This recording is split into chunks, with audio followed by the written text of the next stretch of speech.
Good morning, everyone. It's July 15th, 2023. I know that was quite the video I just put up, this last video. But people are getting desperate down here because our times are changed so much and people don't know what to do. And we've never had things this bad in the city ever before. So what I want to do is take you back in time a little bit in Ottawa. Just step into my time machine, let's put it that way. And we're going probably back, I would say, around 50 years. When I was a young woman, at that time I was married to my police officer husband. At that time, it was much more simpler, not so complicated for the officers to deal with things. And at that time, they didn't certainly have the overdoses. And so I want to tell you about this really kind of funny story, but it was kind of like a weird story about what happened. Now, back at that time, we had the old jail, was still in operation here, down off Daly and Waller Street. We also had the courthouse that was still in full operation at that time. And at that time, we also had the old Waller Street police station where my husband was stationed out of at the time. Now, this is a story. Fortunately, it took place in, luckily, the middle of the summer. And no one could, whoops, sorry, I just bumped the table here. No one could quite figure out what happened. Now, back in those days, we didn't have to deal with the drug overdoses. Police officers didn't really have to worry about it. It was just the odd one, if anything. It was mostly the drunks. And most of them were picked up for being drunk and disorderly at that time. That's what the officers were dealing with. And of course, with the old jail, we had the old drunk tank. So when they were picked up, they were immediately brought down to the station and put in the drunk tank. And of course, as I've told you in previous videos, back then the officers completely walked the beat. There wasn't enough cars for all the officers. So downtown, especially, the officers walked the beat. So this particular night, it was a summer night. It was apparently not raining. It was nice and warm. And at that time, what ended up happening, now we all know that the Mission is just off Waller Street. Well, this is a story about the Mission as well. And it's what happened between the Mission and the police station, because they were across from one another. Okay, now, this was a homeless man. For the sake of a name, I'm going to call him Henry.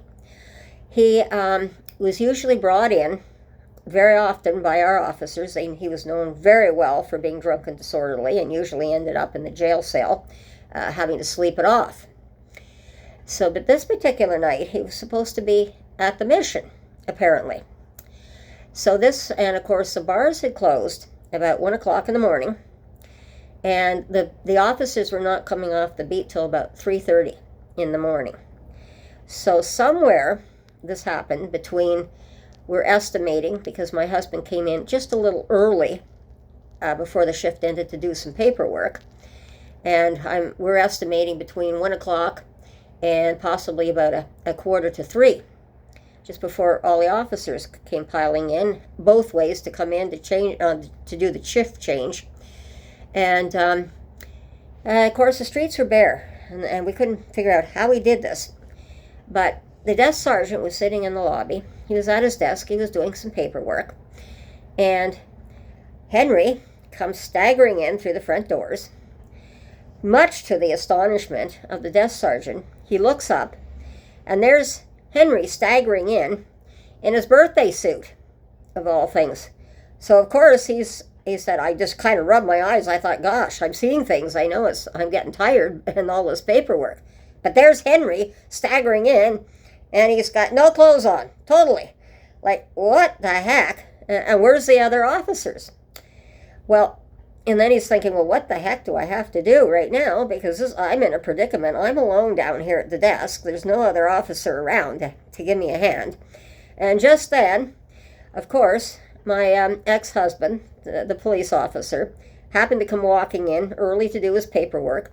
And the sergeant looked at him and said, "Oh, Constable, have you arrested this man?" And of course, my husband says, "No." And he's looking at Henry, knowing him very well. And of course, he's getting a great shot of the rear end of Henry, who's leaning and all over the place on the desk sergeant's desk. And he's wondering, well, what's Henry doing here? And so there was a little bit of confusion, and the dress sergeant said, "Thank heavens you came along. If you didn't arrest him, thank goodness you came along. I thought I was going to have to call one of the detectives down from upstairs." And so then they were trying to figure out, well, what do we do with Henry? And so the desk sergeant said, "Look, take Henry to the cells, keep him in safekeeping there, let him sleep it off for the time being, and then for goodness sakes, go across to the Mission and see if you can dig up some clothes for Henry." So my husband did what he was told. Henry said, "Oh, hi, officer, I'm coming with you." And of course, he's all over my husband too. By the time my husband pried him off the desk and was able to take him in the jail to the jail cells and let him sleep it off, which was his usual routine quite often for Henry. And then, of course, by the time he came back out, he got Henry settled and went across to the Mission and to see, well, what was Henry doing? Did they have any clothes? So they went up to see where the bunk was, where Henry was supposed to be sleeping that night, because apparently he was supposed to be sleeping at the Mission. And this is what's so interesting. When they got to the bunk, his clothes were lying on the floor, and he had his pajamas laid out in the bed. But something went wrong, and how no one, the big mystery was how did he actually get from the Mission with no clothes on, out of the Mission, and across the street and into the police station? So this is one of the funny stories that I want to tell you about, and it was nothing that the officers couldn't handle. It just kind of caught everybody off guard at the time. And of course, poor Henry wakes up in the morning, and he's got not a stitch of clothing on, and he's thinking, oh, he's blaming the officers. They must have strip searched me. What the heck did you do? And of course, the Mission at least was able to give him some clothes, so they got him back. But this was the sort of thing. It wasn't the type of thing that we're seeing right now in the middle of the Rideau and King Edward Street, where people are deliberately throwing their tops off and their clothes out. This was just some kind of an accident that had happened in the middle of the night. And like I said, this is what I'm really concerned about, because our poor police officers, it was much simpler in those days for them, yes. But we're living in such a complicated world, and the policies and what the shelters and the drop-in centers are doing are not helping the situation any. So it's making it far more complicated. And the way I look at it, I mean, they had to kind of babysit Henry at the time because they couldn't let him out. They had to make sure he was safe. So the safest place to put him was in the jail cell at the moment, till they could find some clothes for him. But what I'm seeing now is that these people and all the policies that we have, that our police officers are no longer being used as police officers. They're being turned into professional babysitters, which is not right. Not to mention the police officers, but our first responders, they are being also babysitters to look after Lower Town, while the rest of the city, well, you're on your own because they're needed. I mean, look at what's happened recently. Our mayors had to hire, well, our city councils had to hire another 124 paramedics because we're short. The poor police chief, I know they're short-staffed, and when something happens, they have to take the detectives off their cases to fill in. People are sick, this, that, and they need more officers. So we cannot have our poor officers as professional babysitters. It's not working. So I wanted to give you a little bit of an update. I wanted to give you a little bit of an idea of what it was like in the old days when I was growing up and when I first married my police officer husband as a young woman. Some of the things that they did run in, and it was kind of funny too. But nobody got hurt. But we weren't carrying knives around and doing all kinds of stuff that we're doing today. It's much more complicated policing today than it was back then.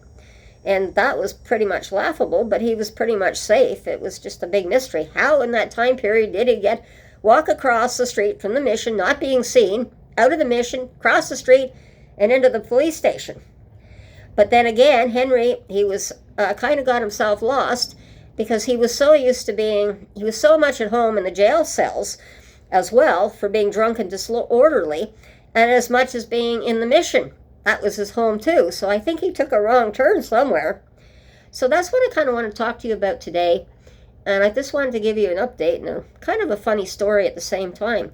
But the pressure our first responders are on, I'm seeing it in their faces. I'm seeing the residents here. I'm seeing the despair in their faces, that they can't do anything. They're overloaded. We need some help. And with the mental illness that we have, this is what's causing the worst problems. Henry was not necessarily mental ill back in those days. He just had a drinking problem. So that was much easier to handle. So please take care, and I shall talk to you again soon, and bye-bye, and have a nice day.